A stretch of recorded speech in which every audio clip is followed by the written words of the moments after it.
Hello and welcome to the Flying Busters channel. Today's episode 6 of our Dawnguard walkthrough.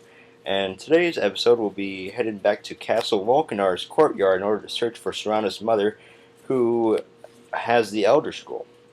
So basically, she pulled us aside because she did not trust most of the members of the Dawnguard, especially Isran, because of how he treated her. And basically, she says that her mother Valerica has access to an Elder Scroll, but she's not exactly sure where she's hiding. So you deduce that she might be hiding in Castle Volkihar, and that is our next objective, to head there to the courtyard in Castle Volkihar. Okay, guys. So once you guys get to the castle, make sure you swim around the island. Once you get there, you'll see a capsized boat and a little stone platform with a bunch of skeletons and a few vampires who want to take you out. Remember, if you are a very low level, this could be a little bit troublesome because some of the skeletons are mages. I mean, it's kind of stupid. They're skeleton mages, but they do know things such as the lightning, which will drain your magicka, and they have ice shards and ice spear attacks. But don't worry, you should be able to power through them, and with Serana's help, using your penis as a distraction to defeat them. Alright, so the entrance into the Undercroft, you'll take the staircase, just up the staircase, and it's just a simple wooden door. There's no tricks, puzzles, levers, or chains to pull to get into this one. So once you get into the Undercroft, you'll notice a few death hounds and a feral vampire who wants to take you out. And there's a very interesting thing about this, and I'll let you guys know about that. But first off, a little tidbit. My awesome cousin, he showed me this spell called Candlelight. It's from the School of Alteration, I believe. And what it'll do, it'll illuminate your path, and it does really well in the dark. Because I was having trouble, if you guys seen my past videos in the dark, I would not be able to see anything because I'd be using clairvoyance to see around the place. But what Candlelight does, as opposed to Mage Light, it just follows you around. It's like a little bulb of light.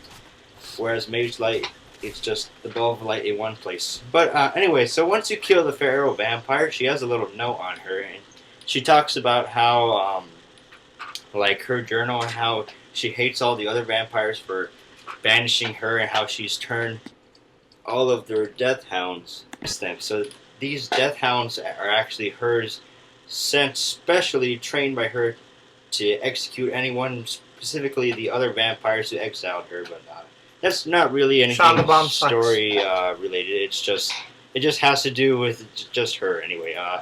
If you guys were interested in that. Okay, so after this, make sure you head up the staircase and check on your left-hand side. I went to the right because I just wanted to check out the potions and stuff. But there will be a lever on your left-hand side, and what this will do, this will open the wooden door, which will give you access to the wooden bridge. Now, around this bridge, there will be some skeletons with some great swords and magic. But a few good swings from your sword will be able to take them out. Nothing serious here. No dark mages, no necromancers, nothing of the sort. And as you continue through the bit, you'll find some more death hounds and maybe a few vampires, but nothing too big. And so our next lever to look for is guarded by a bunch of frostbite spiders. So take them out. And at this point in the game, they shouldn't be too hard to take care of, but just always some caution, because they do use frostbite venom, and that can do damage to your health and stamina. So that's the thing to take into consideration. However, after that, so the lever has been pulled, just make sure you head toward the exit, which is a wooden door. Okay.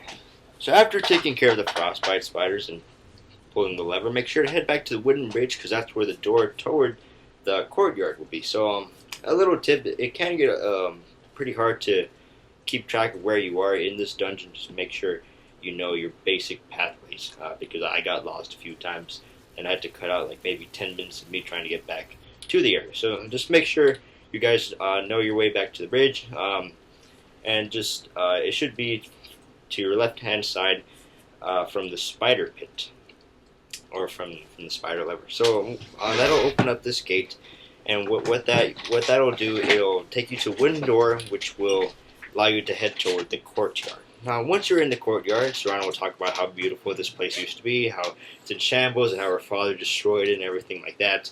And basically, she points out a moon dial. which is missing a few of its crests. So what you need to do is put in the missing crests so that the moon dial is able to function properly. So our first crest will be inside of the little pond with a bunch of mushrooms in it, and you just need to pick up the crest and head toward the spot where it is missing, and it will give you the option to place it back in its spot. So that's the first crest. The second crest will be in the Nightshade Guard. It'll be in the back, up against the wall. It's called the Full Moon Crest. So just look on the dial, just find a spot, and that'll be that. And our final crest, what you need to do is head up the stairs, and it'll just be lying on the ground up the stairs. Shouldn't be too hard to find. Right here, it is the Crescent Moon Crest. So once you get all three crests, or you can do it one by one, like how I did, just find the spot where each crest goes and press A or your respective button, whichever console / system PC you're playing on, and that will open up the little staircase toward the dungeons of the castle. Hey guys, I hope you guys enjoyed the walkthrough to the courtyard. In our next episode, we'll be covering the ruined tower and how to get through it and what to do. But that'll be in our next episode. I hope you guys enjoyed it. If you guys have any suggestions of what we should do for our next episode, please leave them in the comments below. And please leave a rating. And I'll see you guys next time. Thanks for watching.